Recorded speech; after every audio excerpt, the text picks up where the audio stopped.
Hey, what's up everybody? KaijuLou here, and welcome to another SGS Analysis.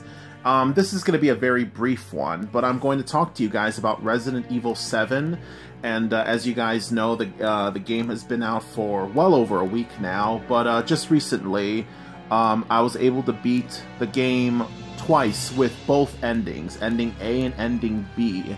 And no, I have not beaten the game in Madhouse mode yet, but I'm getting to it. I'm going to get to it sometime soon. But yeah, I thought I'd just make this analysis video of it because, you know, as much as I would love to do a gameplay video of Resident Evil 7, unfortunately, myself and co-host Sega Sean, we do not have the tech for it yet. But very soon we will. Very soon we will, and I can't wait for it.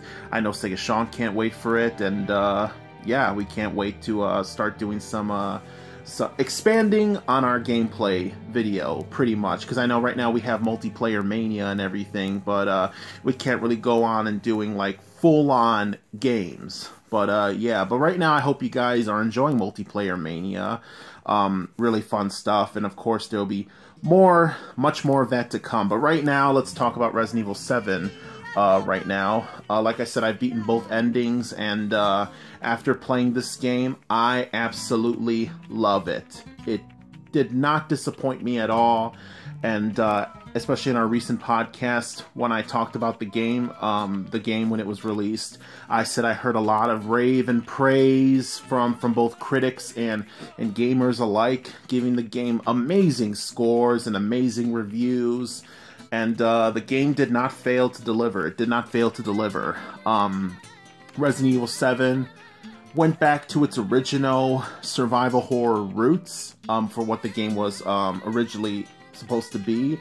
And it kind of moved away from it being action based into being more of a horror genre, and I absolutely loved that. It was so much fun to do, and but still, as a you know, because I know some people still aren't getting used to the first person view, but still you gotta really appreciate the game for what it's done for Resident Evil fans. Especially if you're a diehard Resident Evil fan, throughout the game you would notice a lot of references and nods and homages to the old Resident Evil games. There's like a whole mixture of them.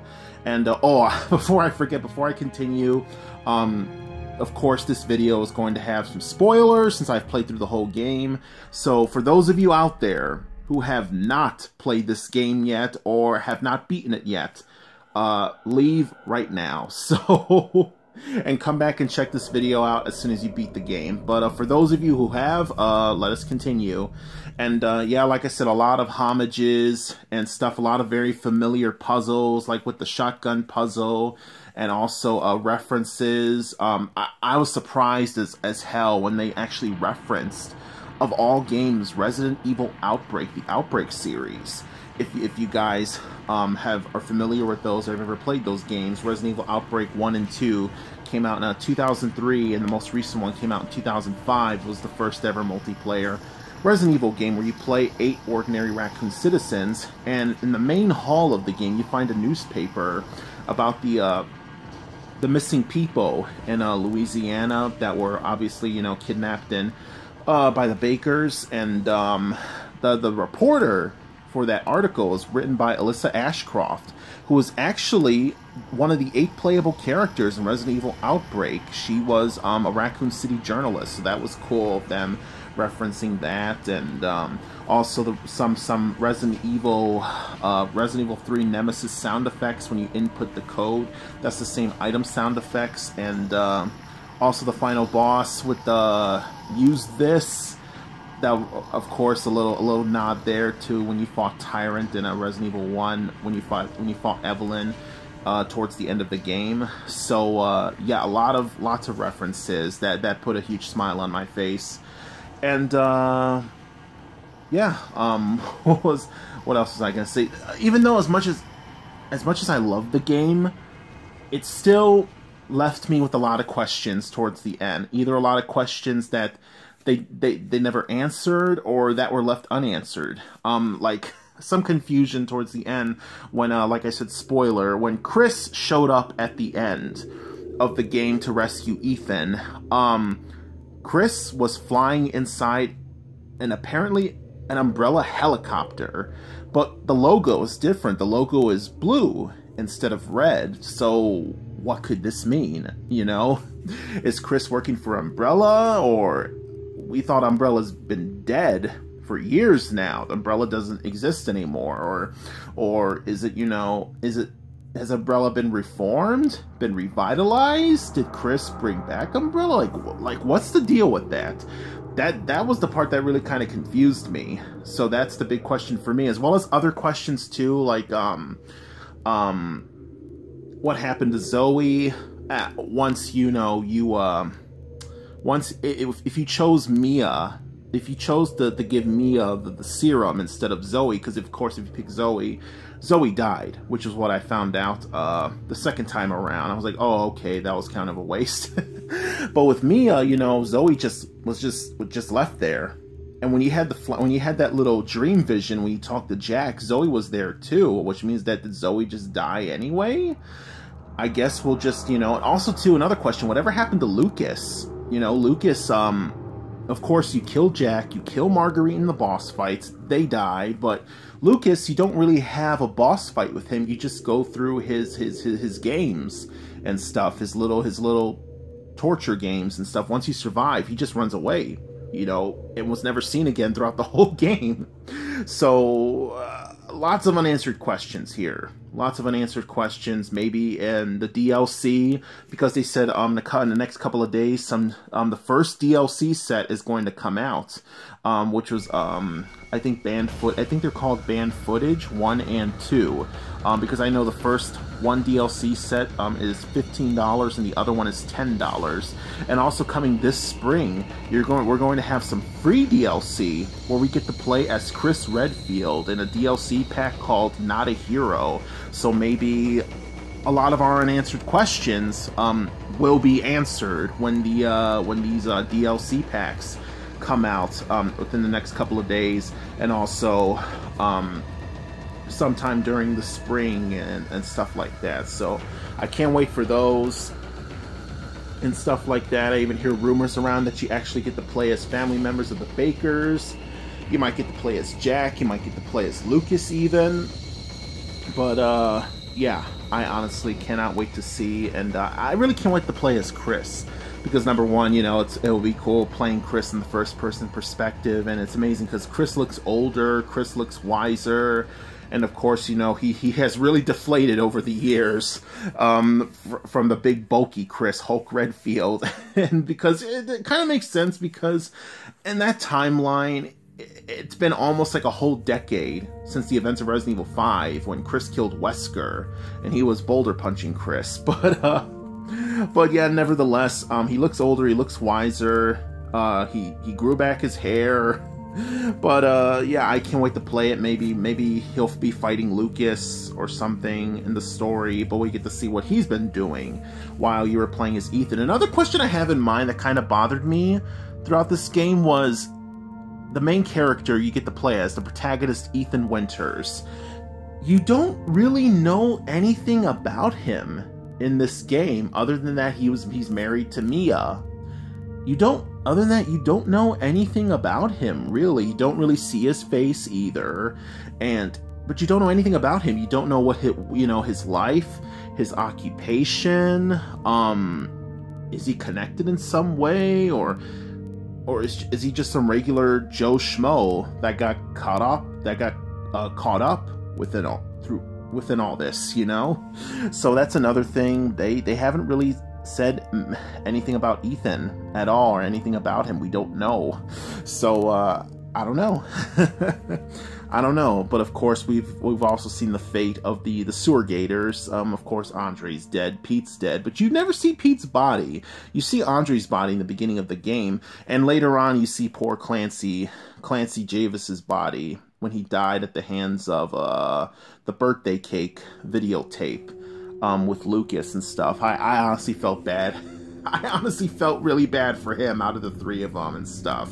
Clancy, you know, because he was just a new cameraman that was just assigned at the wrong place at the wrong time. So, yeah, R.I.P. Clancy. But, yeah, and also the big question is, I remember Sega Sean asked me the other day while I was playing it, he was like, you know, to you, because do you think this game is greater or equal to Resident Evil 4? Because a lot of people have put it up there with Resident Evil 4 right now. A lot of people have put it up there, and you know what? I'm going to answer this question right now. I told Sega Sean I answer this throughout this video. To me, because when they compare it to Resident Evil 4, obviously they think that Resident Evil 4 is the greatest game of all time. But you know what? To me, in my opinion, the number one greatest, my all-time favorite Resident Evil game of them all, and to me the greatest of all time will always be Resident Evil 2. That's why the game is getting a remake soon. But you know, that's why. And but yeah, to me Resident Evil 2 will always be my all-time favorite Resident Evil game. But as far as Resident Evil 7 is compared to 4, I honestly put both of them up on separate pedestals, because both games are amazing, but they're amazing in different ways.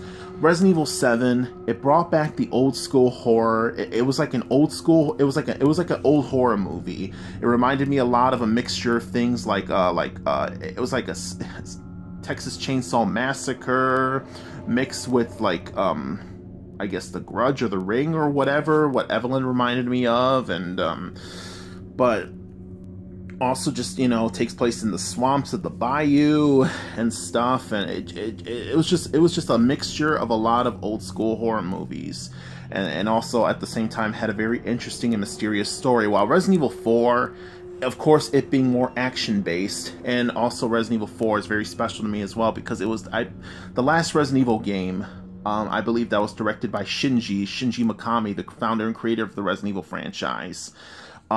Before he left Capcom. But yeah, you know, so Resident Evil 4 will always be special to me as well. It was this grand adventure. Resident Evil, that's the best I could say. It was this grand adventure that you go through, you know, from the village to the castle to the island. It was one hell of a grand adventure. Extremely memorable, had its moments, had its classic lines and characters. So, and the action, third person, also the first Resident Evil game to be over the shoulder third person perspective. So both games are very groundbreaking and genre changing in the Resident Evil franchise. That's why both are special. 4 for being third person over the shoulder, and 7 for being in the first person entirely. So both are very historic Resident Evil games, and both are special and unique in their own ways. So in the end, I can't really, there's no comparing the two. There's no comparing. Both are great in their own ways. Both are unique in their own ways. That's why I put both of them up there together on separate pedestals, except that I put Resident Evil 2 on the very top of the throne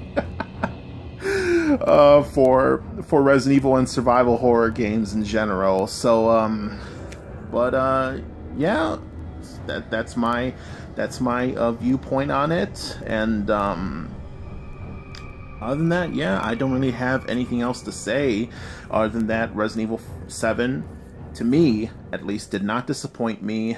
I can't wait for all the upcoming DLC, you know, to hopefully answer all of my questions and stuff that I've just talked about right now. And yeah, I can't wait.